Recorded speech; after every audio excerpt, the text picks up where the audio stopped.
Thank you. How y'all doing? Like she said, my name is Shaunda Petty. I'm a LPC associate. What that means is I'm under supervision. I'm working on my 3,000 hours. Um, in the great state of Texas, they passed where you are an associate, you can have your own private practice. So with me retiring from juvenile services in this past November, I was working full time there. I did a total of 24 years. I worked in all areas of juvenile. I started out as a CASA part time while I assist the probation officers. And from there, I worked in detention where we work with kids in, of course, lockup that may be violated or had new charges or things of that nature. From there, I was probation officer for a little bit over 10 years. So that's where I retired out of. With me being a probation officer, I started my private practice and I was doing that part time. And what I would do, I would work from 8 to 5, get off, and I accept clients past 5 to probably about 8 o'clock at night. I still do that. So once I retired, I went full time, still working on my 3,000 hours under a supervisor. And what's good about me is I have split schedule. I work probably from 8 to 12, and then I come back maybe like 3 o'clock, and I provide late appointments for those that work in school and things of that nature. And so, and then I just been like, getting my name out there and presenting and things of that nature as well. So I know with juvenile, I don't know if many of y'all may have know me, may not. We work with a lot of CASA advocates, and especially in detention. If some of you have come over and seen your kids in detention or work with probation officers, or even seen us in passing at the schools. So we have partnered and worked with CASA a lot at the juvenile center. So today, like I said, I'll be talking about examining the effects of child abuse on children entering in foster care. And with my experience of being a probation officer, although kids were in the system, in the judicial system, also a lot of them came from the foster care or either went to court, the parents or whoever had them no longer wanted them, and the court ordered them for CPS to get involved. And then that's how we met one of you all, the CASA. And so, with me from experience, a lot of people may understand what kids are dealing with going into foster care or coming in and they're already in foster care that may have got a new charge or anything. So I felt this was important to know. And I'm sure y'all already know a lot of this, maybe reiterated for some of you. And so I would like to do an icebreaker. I want y'all to, he's like, so tell me a little bit about yourself, just a little bit, and then tell me what made you want to be a CASA advocate. And you want to start it off? You start with someone in the front row. Well, you were only on the front row. For you, Sean. Yes, thank you. All right, so I'm one of the new CASA advocate since December. But I come from a Army background, retired there.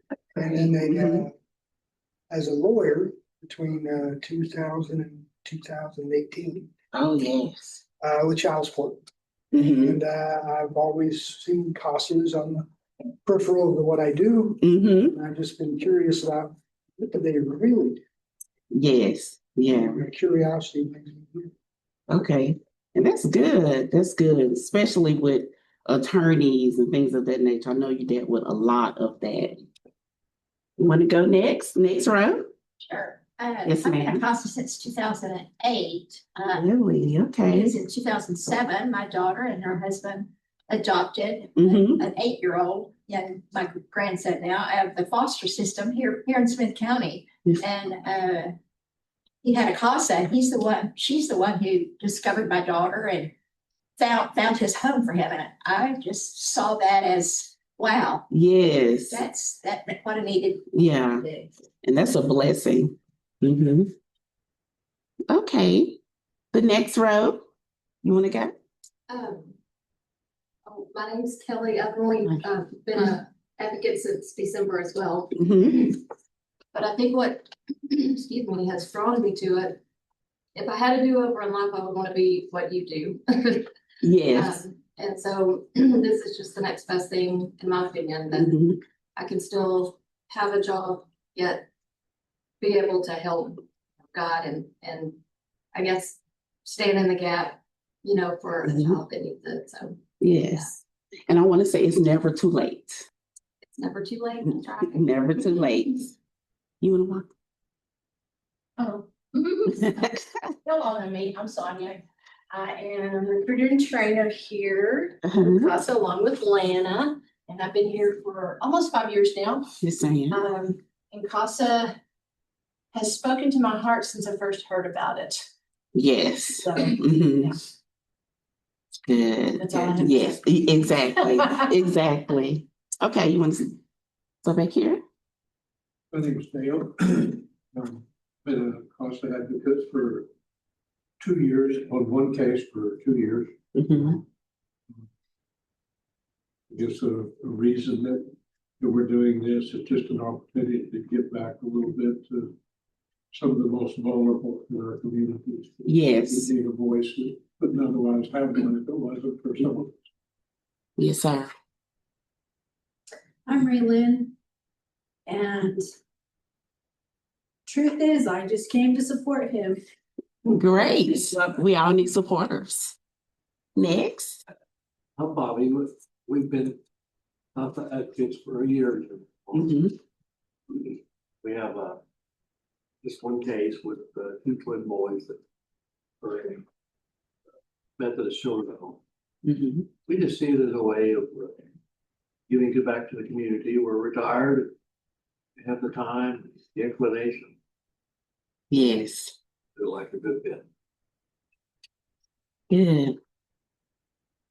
You here for support? You want to say anything? Your turn to say something. I came with him. Okay, great. He's retired now. Yes. I'm just retired too now. Okay. But we, you know, we looked at the fact that we have the means and the time and the desire. Yes, ma'am. Being helpful to volunteer work. We have our own kids, you know, we have our own grandkids, but our house is always excellent. Yes. Comfortable in our house.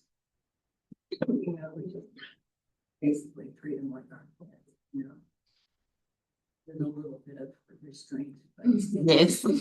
I hear still from the kids that spent grade school and other time in our house, you know. We were going to the lake, we asked the family, can we take them to the lake? We were gonna do with our kids. You know, it's something we enjoy doing. So we thought, well, we can do that as a volunteer. Yes. I have a guess. This is my granddaughter, and she'll tell you who she is. Yeah, introduce yourself. I'm Lucy. I'm a freshman at college at Harding. I'm majoring in social work. And I chose that major just because I want to be able to pour out like the things that I've been given. And I feel like my cup is very full from the way that I've been raised and like having an amazing baby. And I just want to be able to pour that on others. Yes. Yes. And I'm a firm believer of it takes special people to work with kids. Everybody is not built to work with kids. And especially the great work that y'all do working with kids in the foster care. They used to say about us, like being a probation officer or working in detention, oh, I pray for you. In a second, we have a couple of our amazing advocates online and they answered your question. Yes, and I would love to hear from y'all. Hello, y'all. Stephen Manley has been Yeah. an advocate for quite a while. He said that he just saw a need in the community that he could assist with. Good. Melody Melton said she wanted to help kids who have been overlooked or forgotten and to help them get and stay on the right path.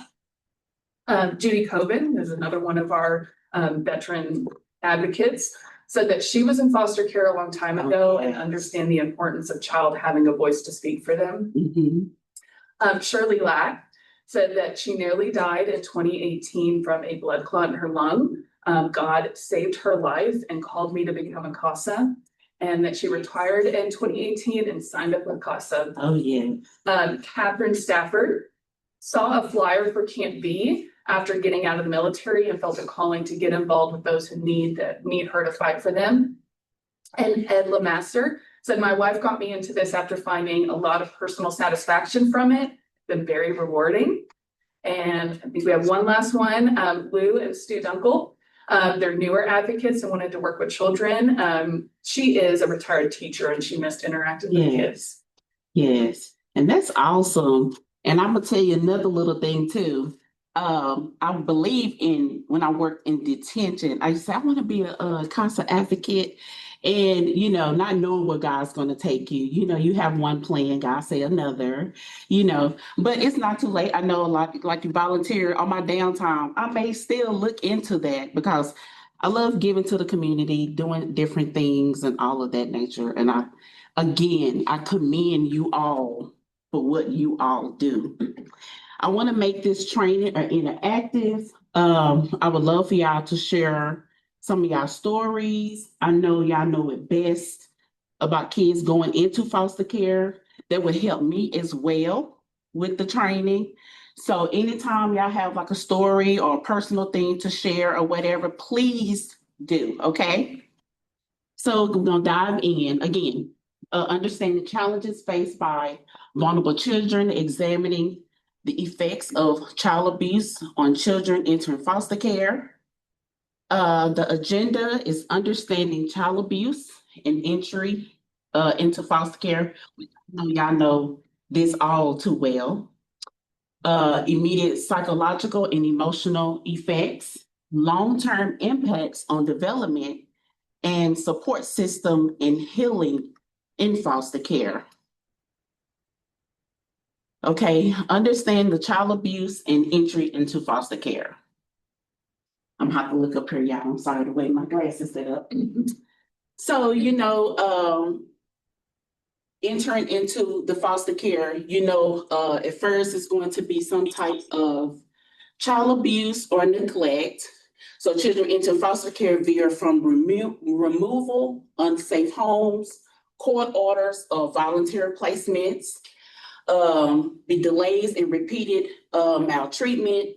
Many children face intervention delays and repeated abuse before foster care placement occurs, and the systematic influences, the socioeconomic factors and child protective service capacity impact timely and protective placement. So me going over this, I'm looking at they go through some type of abuse or neglect. CPS is called, assessment is done, either a family, preservation. They may go to foster family placement, group home, into adoption.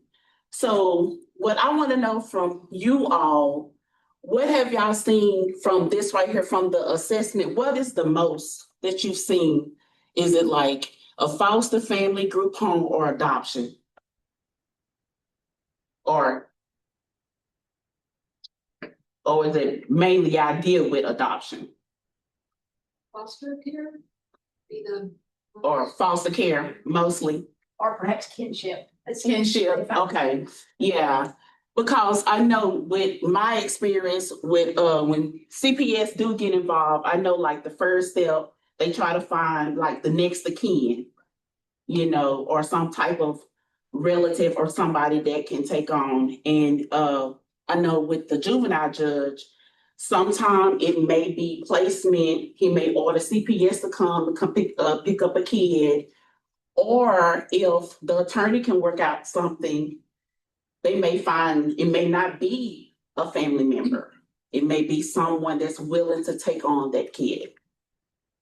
We also deal with what we call fictive kin. Mhm. So, your mom's best friend or. Yes, okay, maybe that's what that Or- is, yeah, so, yeah, that's what we dealt with, like somebody like they know a family friend or best friend, coach, or, so immediate psychological and emotional effects.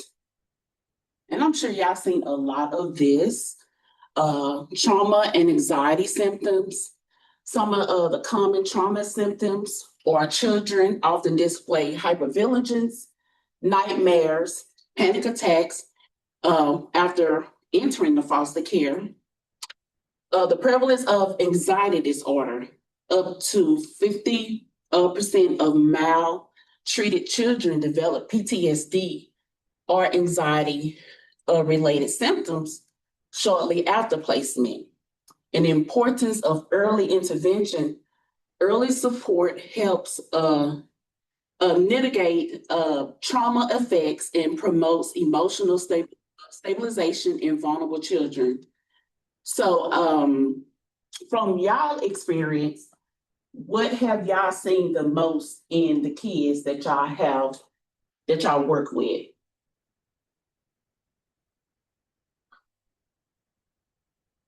I think it's anxiety that becomes Mhm. anger. Yes. They're very angry. Mhm. But they are. Anybody else want to answer? You have a lot of acting out behavior, testing boundaries Yes. with wherever they're placed. Shut up.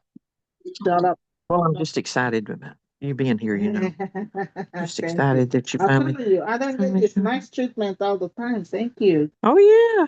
You and Mrs. Jackson. Mute.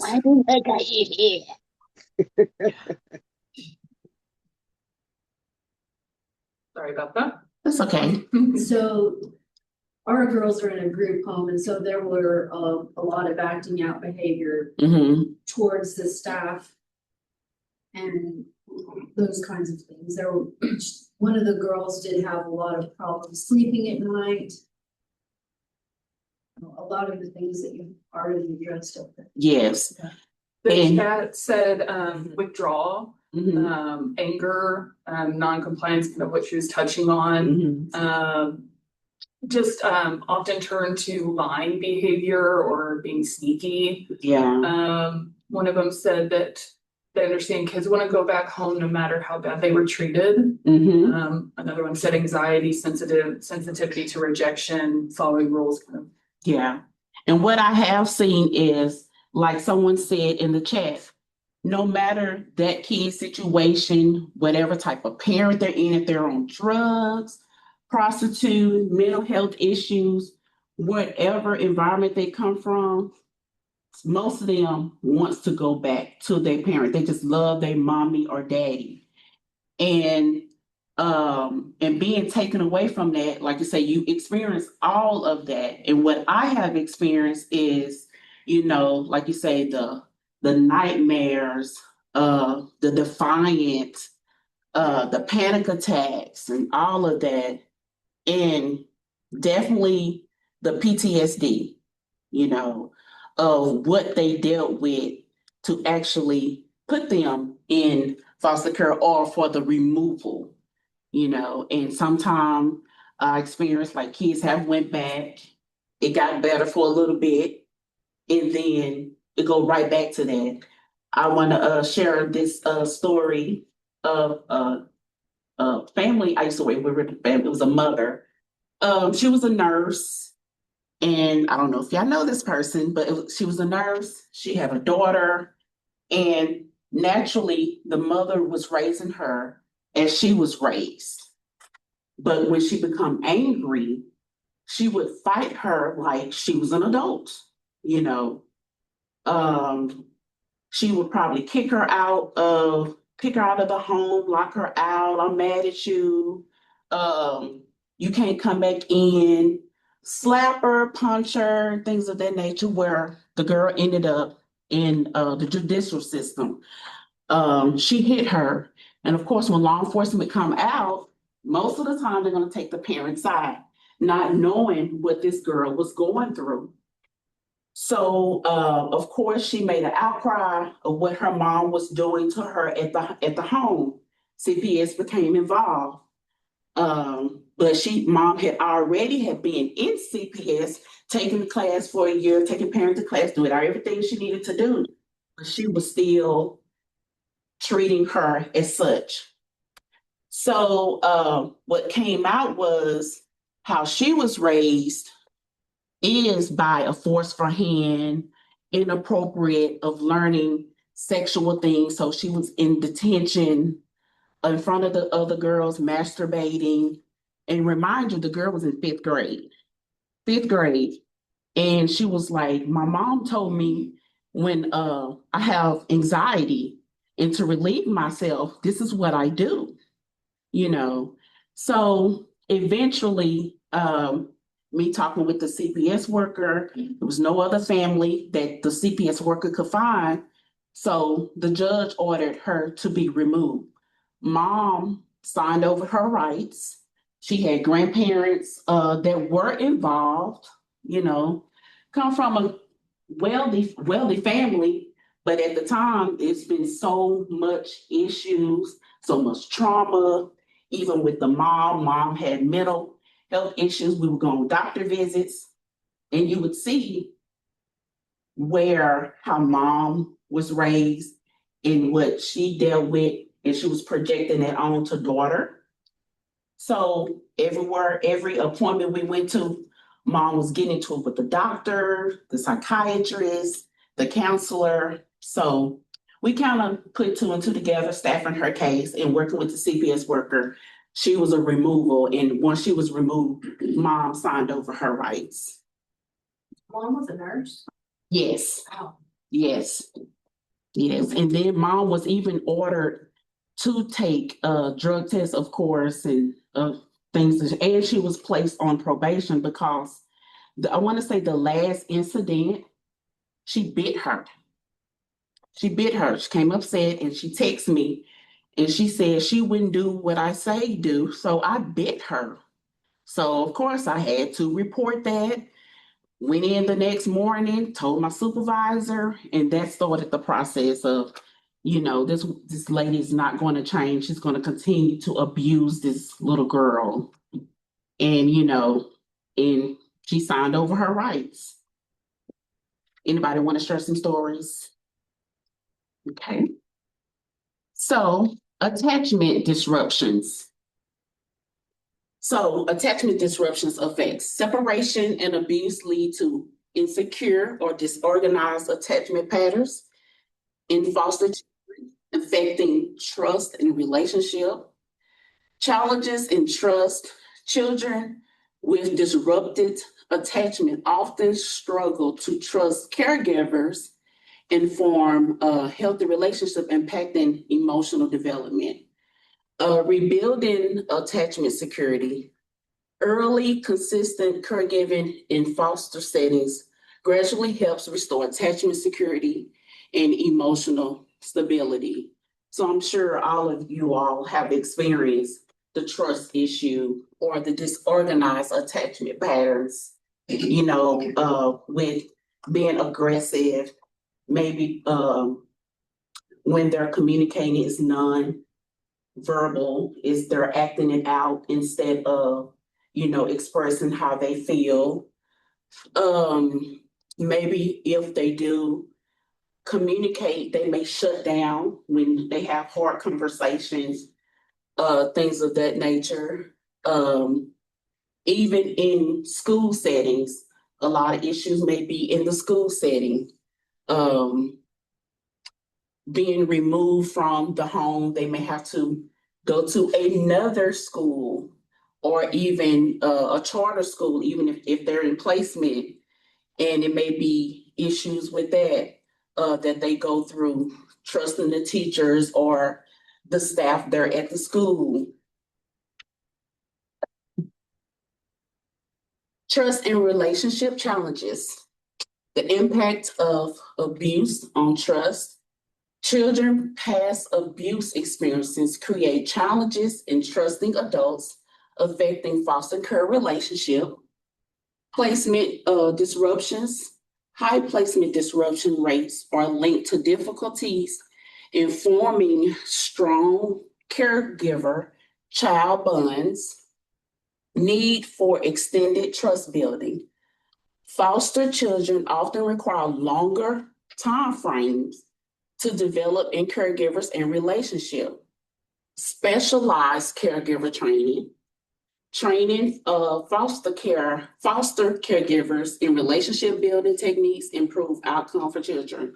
Which I already know that those that take on foster kids and adoption, they have all the training, and agencies help train the parents or whomever that decide to take on kids in the system.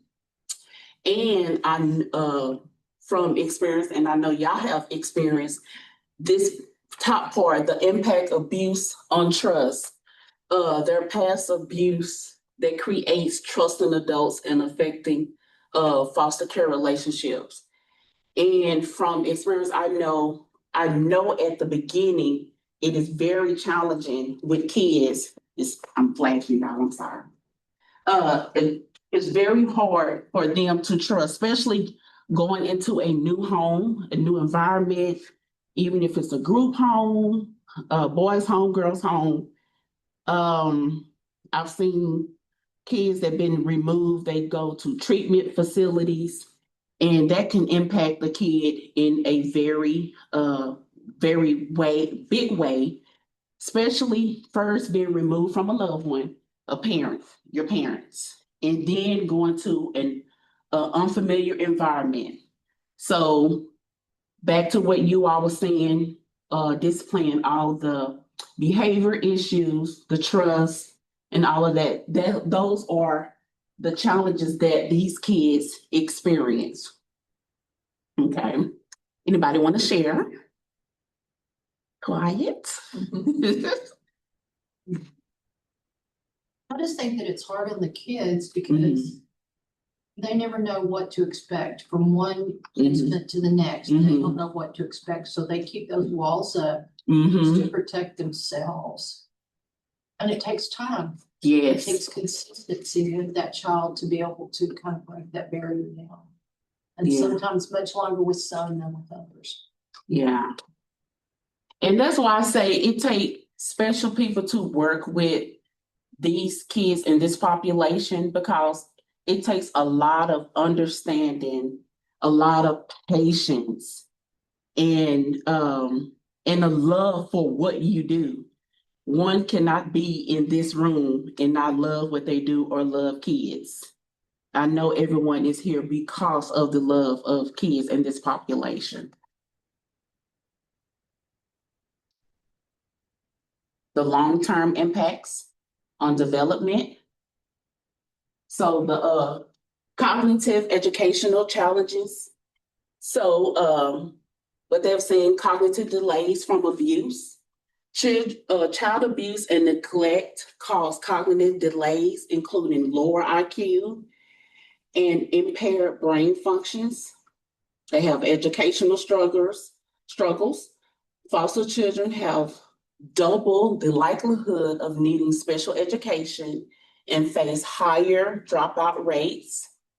Effects of the chronic stress and maltreatment disrupt memory, attention, and executive function, vital for learning. So I know y'all have seen this a lot, right? In the school system. Do a lot of y'all deal with older foster kids?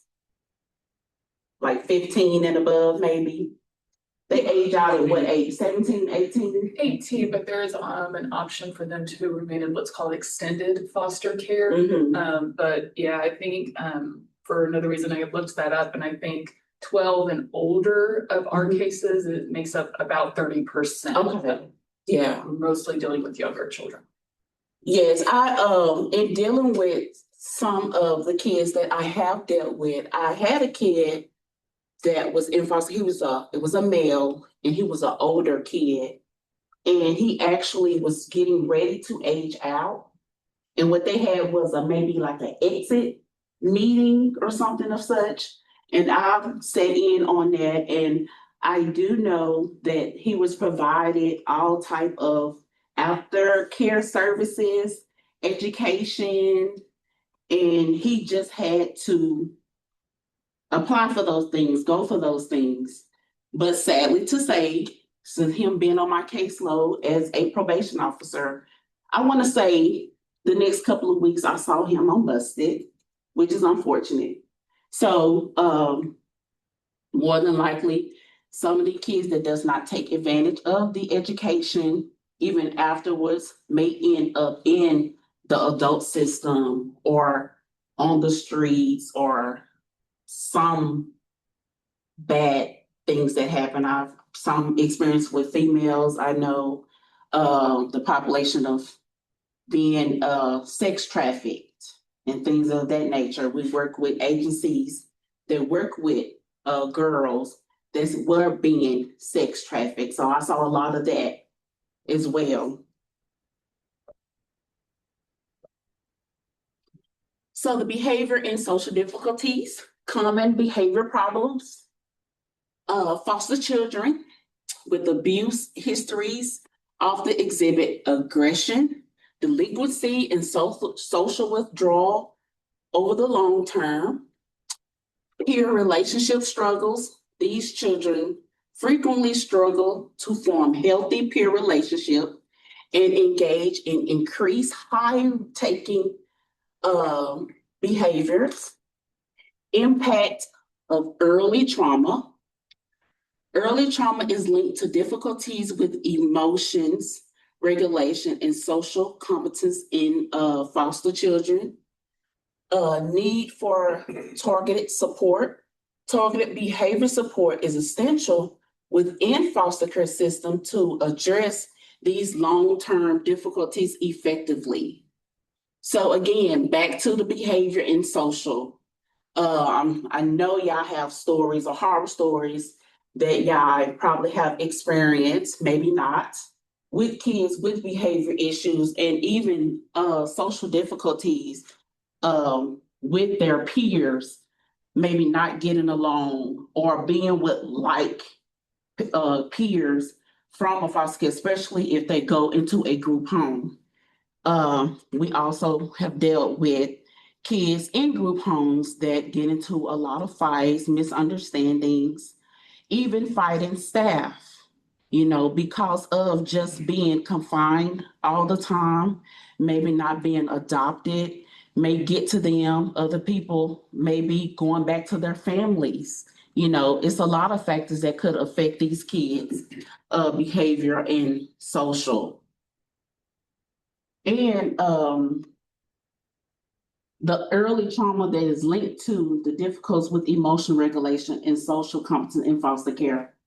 Now, a lot of the kids does not come from the best of homes. So they already have been conditioned to deal with not dealing with emotional regulation, like not dealing with healthy conflict or seeing like abuse, emotional abuse, psychological, physical abuse, and what led them to foster care. So a lot of kids bring that on with them to the group home or the home that they're in. Anybody want to share a story? I have a few comments. From Yes, okay, go ahead. This one's kind of going back to the educational. One of our advocates said that, that they have had children really just wanting to get away from CPS and the whole system. And because of that, when they're aging out, they don't take advantage of kind of the options that are provided, especially with education, because they just don't want to deal with it anymore. And then just another comment. So one said, unfortunately, kids that stay in the system a long time don't get the benefit of good parenting, no matter how good the institutional support is. Yes, and I totally agree. Even though the help is out there and there are different agencies like post-adoption and all of those great things, they still do not take advantage of it because of their past struggles, and even though the foster parents may take them to their psychiatry appointments, the mental health appointments, taking them to the doctor, but sometimes it's just something in them that do not want to change. It has not clicked. The light bulb has not come on. I have a current client now that is struggling with a foster parent, and it has been an uphill battle for quite some time now. And another thing, I'm a firm believer of, even though that kid is not being raised by their biological parents, what the parents have, it still can be shown in the home of the foster parents. Like if they suffer from any type of mental illness or from whatever that they suffer from in the home, it follows them in the home that they're in or in the placement that they're in. If they have, I've seen a lot of ADHD, schizophrenic. I've seen a lot of schizophrenic and a lot of just behavior for as acting out behavior. I see a lot of that.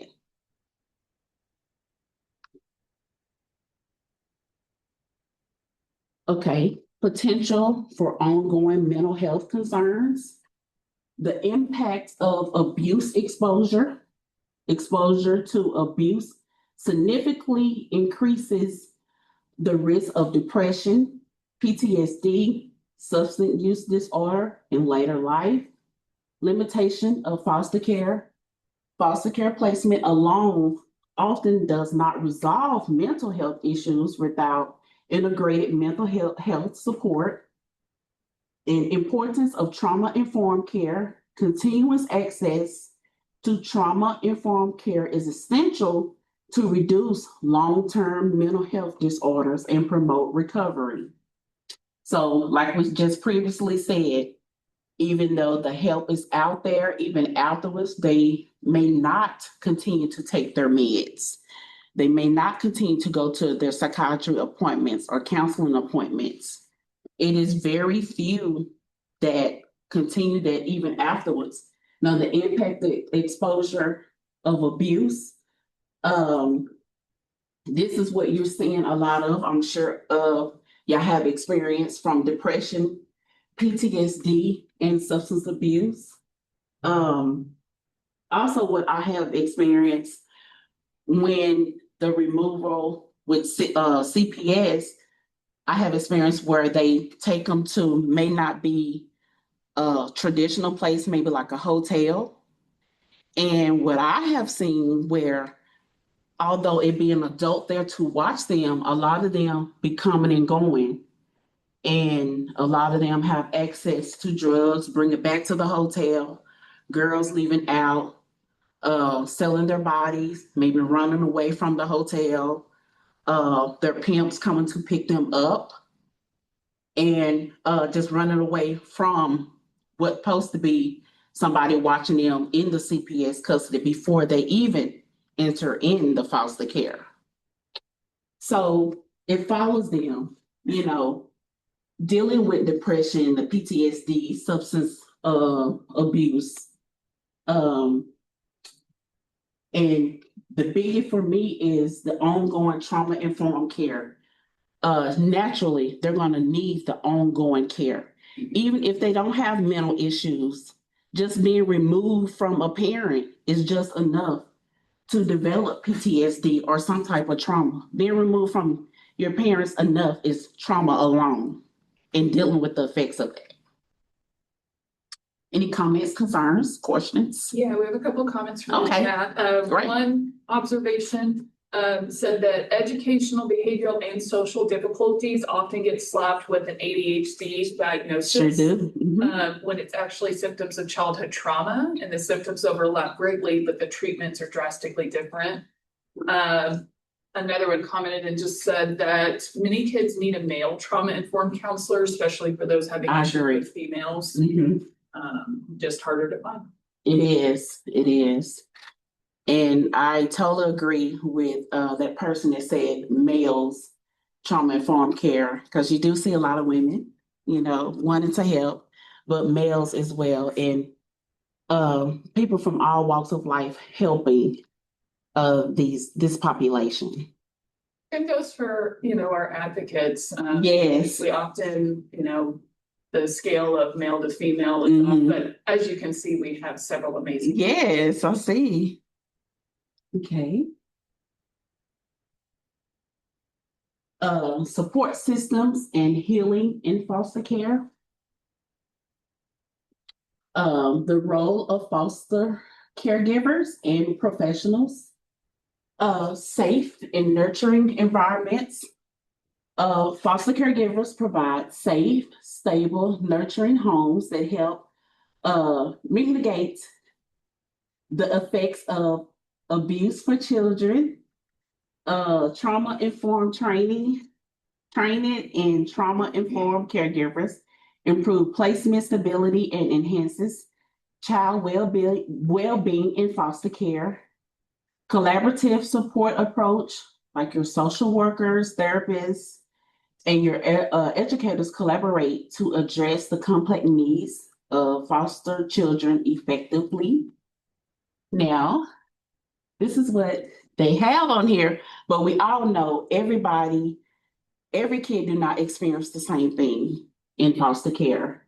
There are kids that have experience that was pleasant, and then you do have the horror stories of kids that's been in different type of environments.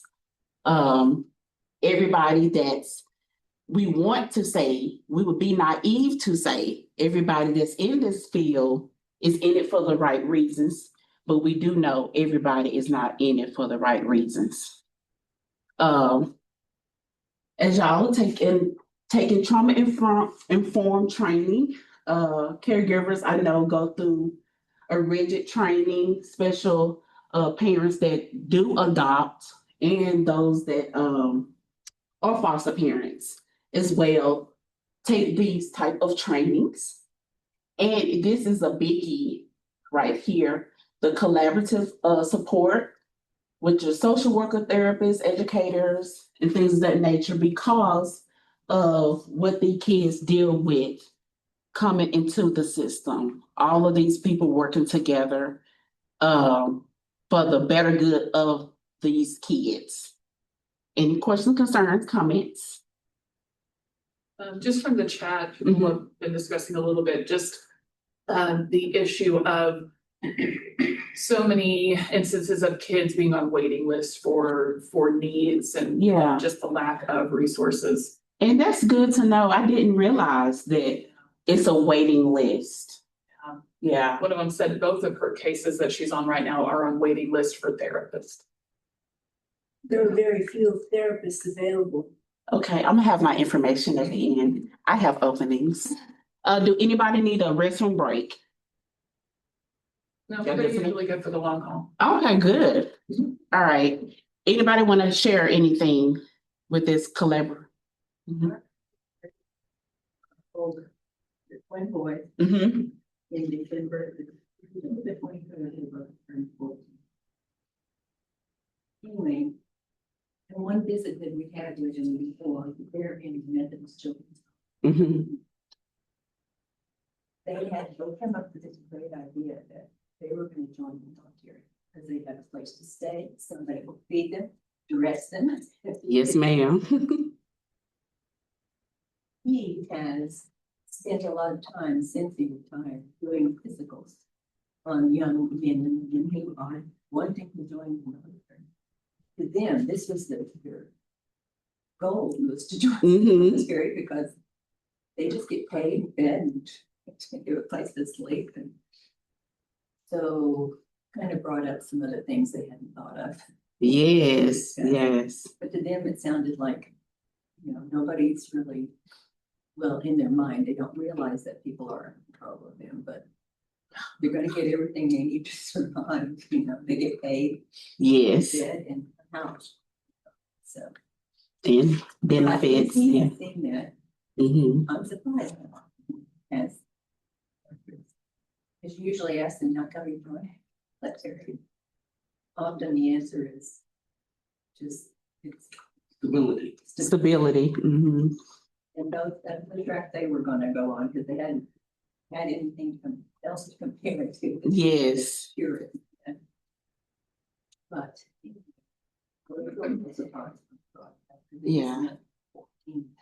And that is a good thought. They can think about how they're gonna take care of themselves for a while. And I Mhm. think that's an issue that a lot of, the older youth Mhm. start thinking about, because they're gonna face it. Yes, eventually, How am yeah. I gonna get all my needs met? Yes, Not that it's a bad option by any means, it's not for everybody, but I think a lot of them turn to the military, because what's the other option? Yes. Prison? yeah. You'll get all your needs Met there, but that's it's not an a option. great option, exactly. And even just to be thinking, Yeah. yes, ma'am. We had some comments, in our current training class, we had 3 volunteers who had been foster parents over a period of time. And they were talking about, military came up last night in training. And one of the comments was that it gives them structure, because through the foster care Yes. system, everything has been structured, even though a lot of the kids feel like that's not such a great thing. Mhm. It's still scary to think of all of a sudden there is no structure whatsoever. I will say about the Mrs. Tom, though, they go through quite a bit of time preparing those kids through different structures. One of them, they move out of their dorm room, they've got other kids. And they move into a place where they're only them, and they have to take care of that place. It's on the facility. It's not like they're Mhm. leaving, just putting them in the house somewhere. They're there. And all of the other kids are there to learn how to be adults. They have to take care of the house, and they have to pay rent, and they have to do their laundry, and they have to do everything. And then, if I have this right, after they've lived in this building there on the facility, there are some apartments in town that they will move into with other kids who are training for being on their own and taking care of. That's good to know. What their rental people want them to do, not tear up the house Yes. and pay the rent on time. And I believe he told me that if they pay their rent on time, they have to pay rent as long. Even when they're still living here, in Methodist Children's Home, they have a certain set rate for rent. And it's their job to make sure people stay on time. Mhm. Eventually, they will move out into an apartment that is not on the Methodist Children's Home. It's out of the world. And they have to do the same thing. They have to pay rent on time, have to take care of the facility. And if they do that, and they're good at it, they all get their rent returned. Really? That's awesome. They're Yeah. Rates into that. That's good, We just need yes. 100 more facilities like that. Yes, exactly.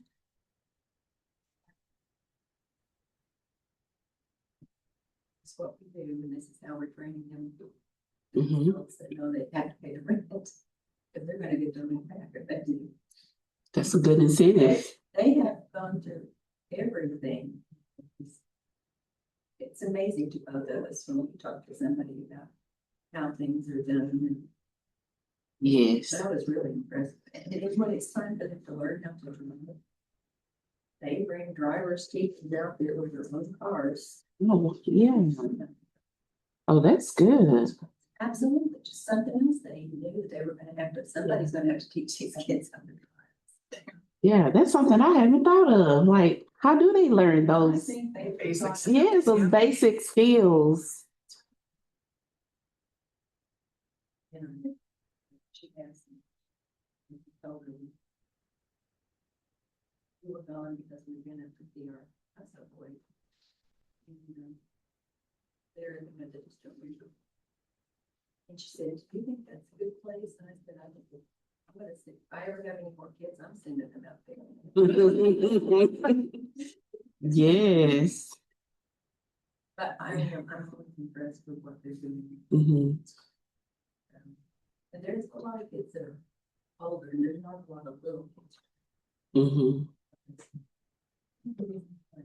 How much It sounds like an amazing place. Mhm. And you bringing that up, I just thought of, it's a lady in Tyler, Sharonica Homes. She has a post foster facility here in Tyler. I'm not sure if many people are aware of it, but she does, she was in foster care herself. She have shared her story. So she opened up a facility that for foster kids that have age out. Yes. kids who are in foster care? 18. 18. unless they choose to do everything they need to stay in until potentially age 21. I read a little bit about what goes on after they're, Yeah. but it has to do with getting jobs. Yeah. With school. Yes, ma'am.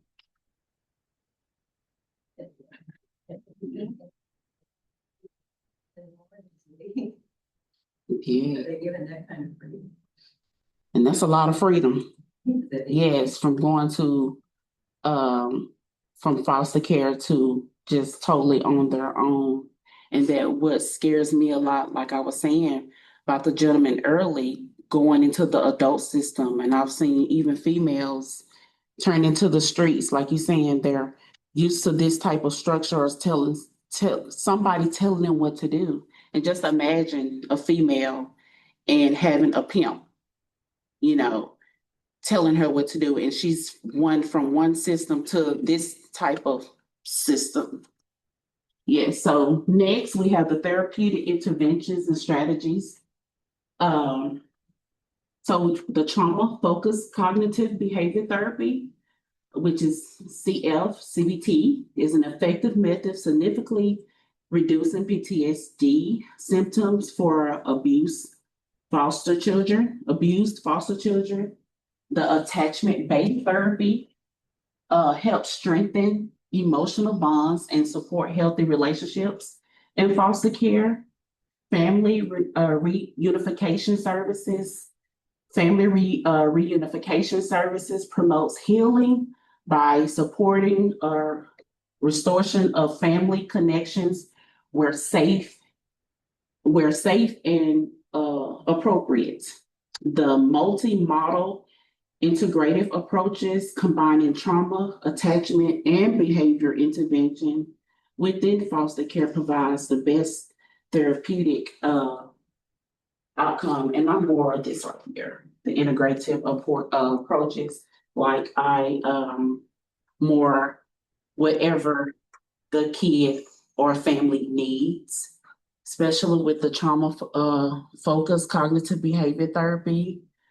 And biggie is the complex trauma and just the trauma therapy, because a lot of these kids that have been in foster care, prior to the removal, what I've noticed, what they've been through is a lot of like sexual abuse, physical abuse, and with that type of trauma, of course, these type of interventions and strategies are great for them. Y'all have any questions about these? Attachment-based theory, what does that entail? You know, earlier where it's talking about the different attachment. So when just say being removed from a parent, and I think someone else talked about you never know what they're going to get going from each placement. So they develop have you ever heard of, they have attachment disorder or something like that. So they may develop what they call is different attachment disorders, where one is seen as aggressive in their behavior and their actions. Another one could be seen as where you may see a kid where they internalize everything, they shut down, they don't talk. And then you may see one that's maybe mid in the middle, where they're both of the either two. Yeah. And with that, you have this type of therapy, which I've done this as well. And I also have seen this where they dealt with things as a younger child, and as an adult, they have attachment issues that they deal with as an adult. And it carries on into relationships, friendships, and not understanding why they treat people the way they do or respond to different things. That's what I'm familiar with. and Yes, No. yes. Anybody have any other questions with that? Okay. So promoting resilience and positive outcomes, enhancing protective factors. Resilience is strengthened by supportive relationship, positive self-concept, and strong coping skills. Impact of resilience programs. Programs focus on resilience, reduce behavior problems, and improve academic success in foster care children, empowering foster children. Empowerment interventions help foster children achieve long-term positive outcome despite early challenges. So this takes a lot, and it takes a lot of patience, especially, with dealing with this population. A lot of, especially the positive self-concept, a lot of these kids have low self-esteem. They don't think high of themselves. A lot of the homes that they come from, maybe they were talked down a lot. Like I say, the different type of abuse that they went through forms how they view the world and other people until they are shown different. So people like you all, I know y'all already doing this, speaking life into these kids, showing them that there is a better way, and also them going to their appointments, taking them to seeing the psychiatrists, mental health professionals, and all of that nature, empowers them and showing them, even if you don't help all of them, even if just one, it's still an impact on them. Sometimes they don't get it till later on in life. They think about, oh, that person that helped me, when I was in foster care, they go back to that. You're still planting a seed, whatever you're saying and doing with these kids. You're planting a seed, and although you may not see it now, you may see it later on. They may see it later on in life. You may not get to see it. And some of you may get to see the change in these kids while you have them or working with them. Any questions or concerns? Anything you want to share? I just want to, I don't have numbers, but we have had a handful of advocates that have become CASAs because they had a CASA at some point during their life, and that's awesome. Always an amazing. Yes, that's good. Okay. So, conclusion: fostering hope and healing for abused children in care. The impact of child abuse. Child abuse causes immediate trauma and long-term development challenges for children entering in foster care. The role of foster caregivers. Foster caregivers play a critical role in providing stability and support to promote resilience in abused children. Therapeutic interventions. Therapeutic interventions help address the trauma and promote healing and growth for children in foster care. And the nurturing positive outcome, understanding impacts, and support systems enable nurturing trust and helping children thrive. Do you have any comments, questions, or concerns? See if Anybody online? My name is Teresa Dunn, and I'm getting a new case in April that's a 15-year-old female in a group home. Does anybody have any advice for me? I have not worked with a teenage girl before.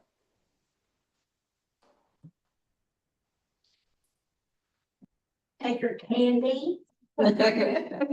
Always give her something to ask her what she likes. Just being really aware of who she is and how she sees herself. And it could be something very, very small. The 16-year-old girl that I have, it doesn't matter what it is, the fact that I brought her something or sent it to her in the mail. And getting mail, I love getting mail because nobody sends stuff anymore. Okay. Except old people like me. And so when you do, they really, really appreciate it. Thank you so much. Being advocates, are y'all allowed to take them different places? Yes, Okay. they can get approved to transport, and as long as they're coordinating, so their case supervisor has to be aware, and as long as they're coordinating with the child's placement. Yes, Okay. usually it's within the county, you know, there are some restrictions, but yes. Okay. Nothing overnight, Oh, nothing yes, involving yeah. their personal life, family. Yeah. Because what you said is a biggie, especially for teenagers, like learning what they like to do. I would even challenge them if they don't know what they like to do, challenge them to explore like things that they always wanted to try or things what they wanted to learn, playing games with them, board game, card games. That's a biggie for teenagers. Even if the local facility have a game room, I don't know if they have like, any type of gaming system, old or new, but what she said was a true biggie, like learning them and just speaking positivity in these teenagers. Because That was all very helpful. Thank you. You're welcome. Any other questions or concerns? I just want to make a comment. This is one of the studies that we looked at and we talked about in our training classes, the fact that children that choose to stay in foster care beyond 18, the aging out. And this particular study only looked at children 19 years old. And the difference between what staying in extended care from age 18 to 19, what a difference it made in so many different areas of their life, their adult. That's interesting. Moving up in the adult world, becoming adults, how much difference that 1 year could make. And they didn't have studies that showed to age 21, but just the differences between getting out at 18, aging out at 18 and leaving foster care or choosing to stay in for just 1 year longer. These kids had so many more advantages like that. And so even if you can talk them into doing just a little bit more. Okay. And you really want to talk them into getting at least 3 hours of college credit, and then their waiver is locked in for the rest of their lives. And there's something about that I don't think they believe it. Right? It's like it's too good to be true or something. Yeah. There's so few. There's a very low, maybe 1 to 2%. I think it is 3% of kids that age out of foster care end up going on and getting a secondary education degree. Even though it's free. Exactly, because when I was sitting in on that meeting, I was like, wow, like education paid. Do you understand? Yes. We've had how much education costs? Probably been a couple of years or so ago that went through class. She was younger, mid-20s probably. And she had under the 26-year cutoff to actually take a class. And she had never known, she went through the foster care system and did not know anything about that. Before she got sworn in, she had already enrolled in school so she could secure that. Oh, wow. Yes, that's awesome. So making sure that don't rely on the foster care system to give them all this information. As the advocate, you need to be the one that tells them about it. And maybe they're, oh yeah, they've already told me about that stuff. Tell them anyway. Tell them. Yeah. Okay, this is my information. You can take it down. any kids that's, like you said, that's needing mental health services. I know a lot of y'all said that it's a waiting list. I can service anyone in the state of Texas in person or online. So